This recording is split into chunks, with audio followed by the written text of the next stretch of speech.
ಅರುಣ್ ಯೋಗಿರಾಜ್ ಅವರ ಮನೆ. ಇಲ್ಲೇ ಶಿಲ್ಪಕಲೆಯನ್ನು ಮಾಡ್ತಾ ಇರೋರು ಕಶ್ಯಪ ಶಿಲ್ಪಕಲಾ ನಿಕೇತನ ಅನ್ನುವಂಥದ್ದು.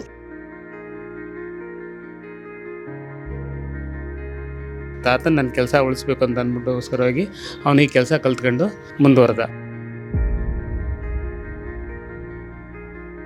ಅವರು ಒಂಥರ ಫ್ರೆಂಡ್ಲಿ ಥರನೂ ಈ ಕಡೆ ಗುರು ಥರನೂ ಇರ್ತಾರೆ. ಆ ಸೃಷ್ಟಿಗೆ ಅರುಣ್ ಯೋಗಿರಾಜರು ಮಹತ್ವದ ಕೊಡುಗೆಯನ್ನು ಕೊಟ್ಟಿದ್ದಾರೆ. ಮಾಡಲೇಬೇಕು ಅನ್ನೋ ಒಂದು ಚಾಲೆಂಜ್ ತಗೊಂಡು ಕೆಲಸ ಮಾಡಿದ್ದೇನೆ.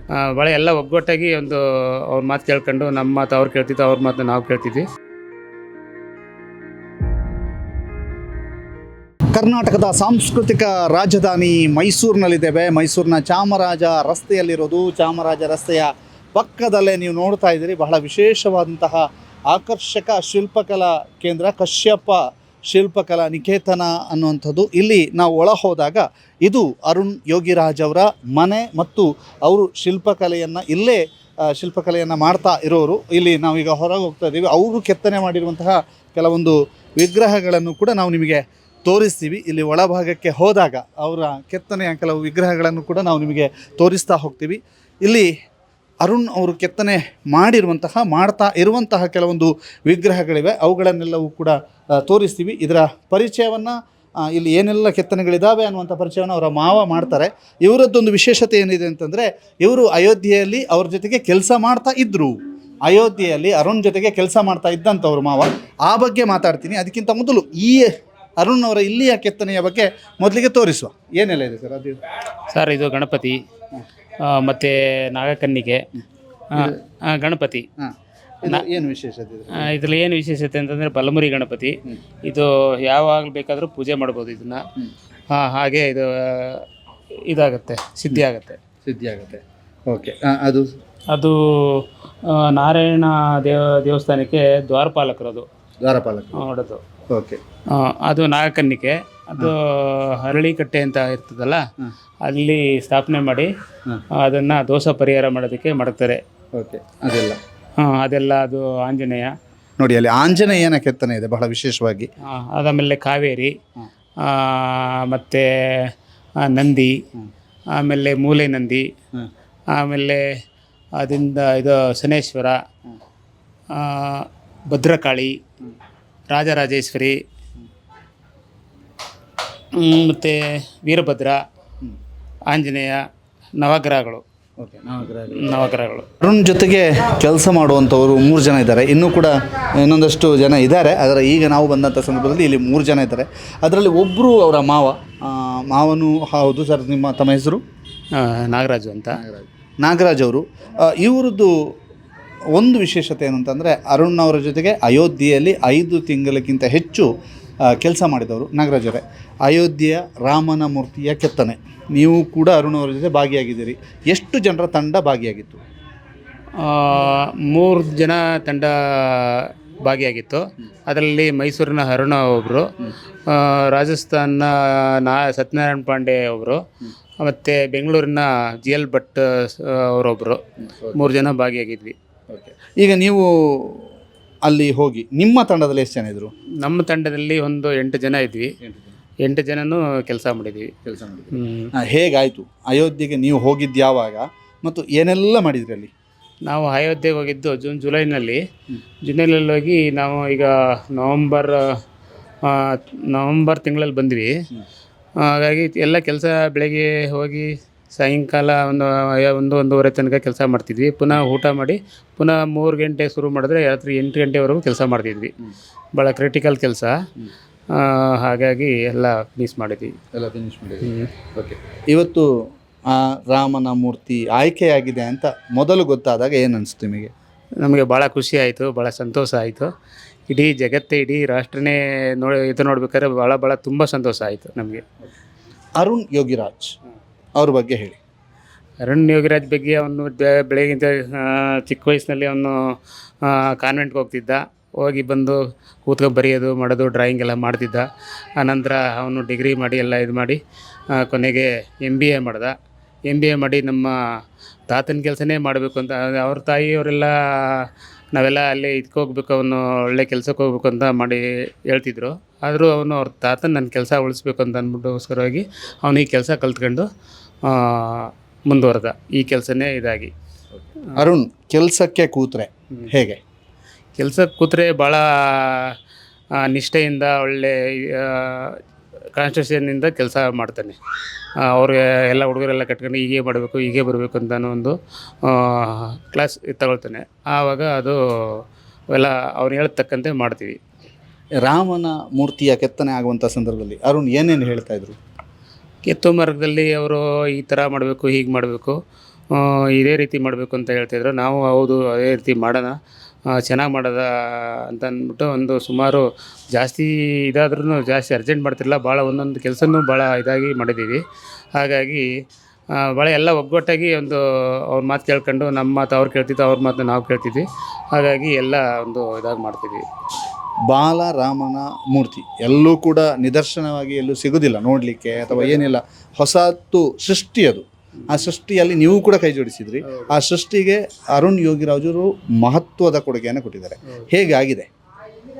ಈಗ ಚೆನ್ನಾಗಿದೆ. ಒಂದು ಮುಖವಾಗಲಿ ಒಂದು ಇದಾಗಲಿ ಭಾಳ ಒಂದು ಹಾವ ಭಾವಗಳು ಮತ್ತು ನಗು ಮುಖ ಮತ್ತು ಪಾಪು ಥರನೇ ಮುಖ ಮಾಡಿ ಭಾಳ ಚೆನ್ನಾಗಿ ಮಾಡಿದ್ದಾರೆ. ಕೈ ಆಗ್ಬೋದು, ಕಾಲಾಗ್ಬೋದು, ಉದರ ಆಗ್ಬೋದು ಮತ್ತು ಫೇಸ್ ಆಗ್ಬೋದು, ಎಲ್ಲ ಒಂದು ರೀತಿ ಚೆನ್ನಾಗಿ ಮಾಡಿದ್ದಾನೆ. ಅದೊಂದು ರಿಯಲಿಸ್ಟಿಕ್ ಥರ ಮಾಡಿ ಮಗುನೇ ನಿಂತಿರಬೇಕು ಆ ರೀತಿ ಮಾಡಿದ್ದಾನೆ ಕೆಲಸನ.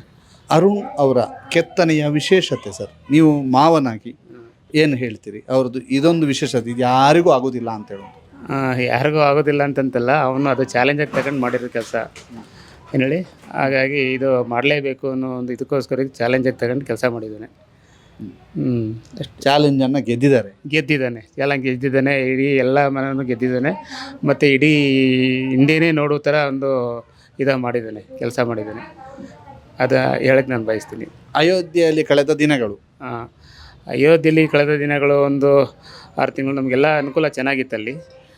ಭಾಳ ಊಟ ಆಗ್ಬೋದು, ತಿಂಡಿ ಆಗ್ಬೋದು, ರೂಮ್ ಆಗ್ಬೋದು, ಒಂದು ಯಾವುದೇ ಒಂದು ಇದಾದರೂ ಭಾಳ ಚೆನ್ನಾಗಿತ್ತು. ಆದರೂ ಅಲ್ಲಿ ವೆದರ್ಗೆ ಭಾಳ ಇದೆ. ಆದರೂ ಇರೋಕ್ಕಾಗಲ್ಲ, ಬೇಜಾರಾಗುತ್ತೆ. ಆದರೂ ನಾವು ಅಷ್ಟು ದಿನ ಇದ್ದು ಕೆಲಸ ಮಾಡಿ ಪೂರೈಸಿಬಿಟ್ಟೇ ಹೋಗ್ಬೇಕು ಅಂತ ಅನ್ನೋಕ್ಕೋಸ್ಕರವಾಗಿ ಮಾಡ್ಬಿಟ್ಟು ಬಂದಿದ್ದೀವಿ ಕೆಲಸನ.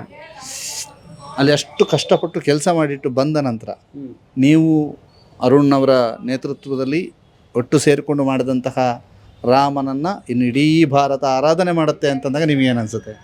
ಭಾಳ ಸಂತೋಷ ಆಗುತ್ತೆ, ಭಾಳ ಖುಷಿ ಆಗುತ್ತೆ. ನಾವೆಲ್ಲ ನಮ್ಮದೇ ಆಗುತ್ತೆ ಅಂತ ಒಂದು ಹೋಪ್ ಇಟ್ಕೊಂಡಿದ್ವಿ. ಹಾಗಾಗಿ ದೇವರು ಇದರಿಂದ ನಮಗೆ ಅದು ಲಭಿಸ್ತಾ ಇದೆ. ಲಭಿಸಲಿ, ಚೆನ್ನಾಗಿ ಎಲ್ಲ ಇಡೀ ದೇವರ ಆಶೀರ್ವಾದಗಳು ನಮಗೆ ಚೆನ್ನಾಗಿದೆ. ಭಾಳ ಸಂತೋಷ ಆಗುತ್ತೆ ಸರ್.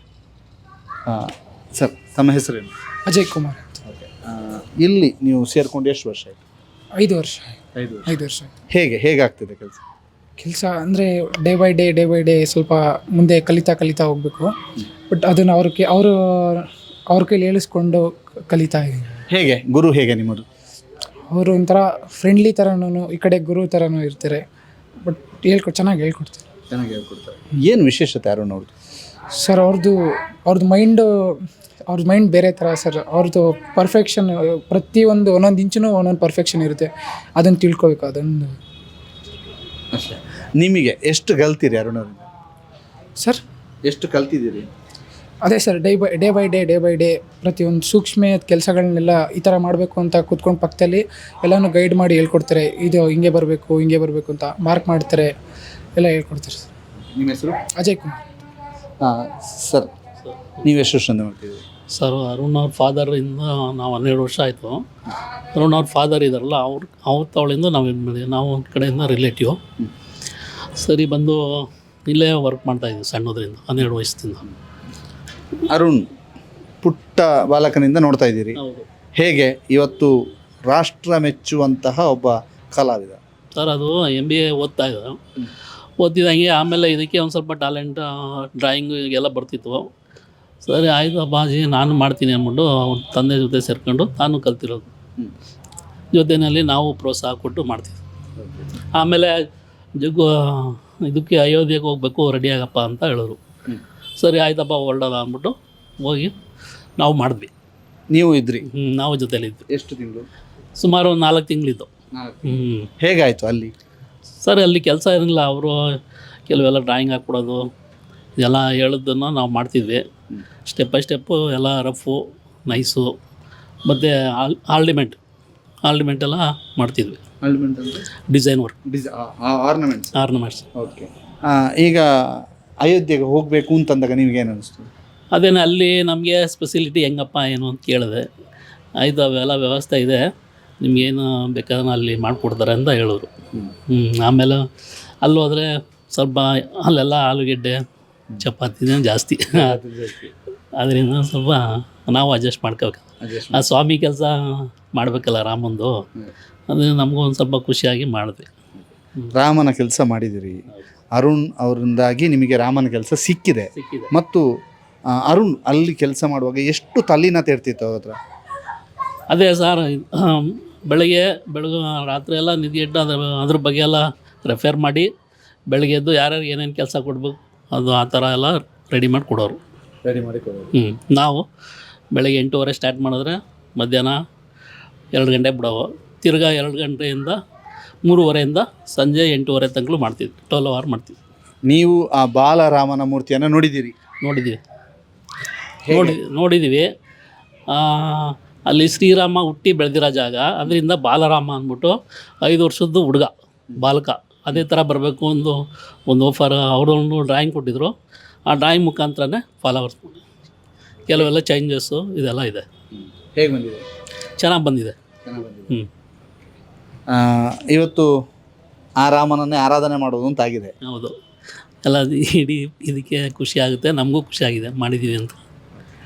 ಇದು ಅರುಣ್ ಅವರ ಜೊತೆ ಕೆಲಸ ಮಾಡ್ತಾ ಇರುವವರು ಮಾತನಾಡಿರೋದು. ಅದರಲ್ಲಿಯೂ ಇಬ್ಬರು ಅಯೋಧ್ಯೆಗೆ ಹೋಗಿ ಅಲ್ಲಿ ಇದ್ದು ಅಲ್ಲಿ ರಾಮನ ಕೆತ್ತನೆಯಲ್ಲಿ ತೊಡಗಿಕೊಂಡವರನ್ನು ನಾವು ಮಾತನಾಡಿಸಿದ್ದೇವೆ.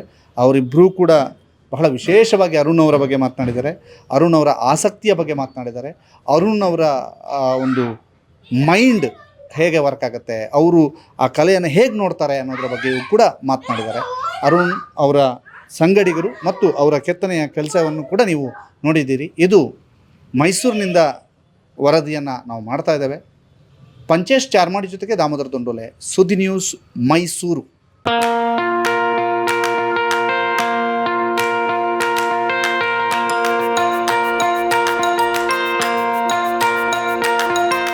Dr. M.V. Shetty Institutions, Mangaluru. Empowering dreams and achieving greatness since 1985. Dr. M.V. Shetty College prides itself in its history of 38 years. It undertook path-breaking initiatives in Indian higher education with the introduction of innovative and modern curricula, insistence on academic discipline, imparting of holistic education, and adoption of global higher education practices with the support of creative and dedicated staff. First private college in Karnataka offering diverse healthcare programs, offers you multiple of courses.